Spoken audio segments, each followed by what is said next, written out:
اور برا نہ مانو کہ میرا یہ معاملہ کیا، میں آیا تھا اور مجھے جو ہے مجھ سے ملاقات نہیں کی، نہیں۔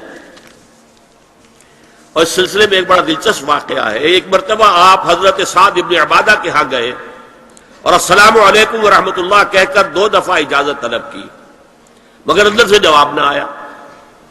تیسری مرتبہ جواب نہ ملنے پر آپ واپس ہو گئے۔ حضرت سعد اندر سے دوڑ کر آئے اور عرض کیا، یا رسول اللہ، میں آپ کی آواز سن رہا تھا مگر میرا جی چاہتا تھا کہ آپ کی زبان مبارک سے میرے لیے جتنی بار بھی سلام و رحمت کی دعا نکل جائے اچھا ہے۔ تیسری مرتبہ بھی آپ کہے، پھر دوڑ کر آئے اور لپٹ گئے حضور سے صلی اللہ علیہ وسلم۔ یہ ہے استئذان کا معاملہ۔ اب آ رہی ہے اصل آیت، قل للمؤمنین یغضوا من ابصارهم ویحفظوا فروجهم ذلک ازکی لهم ان اللہ خبیر ما یصنعون۔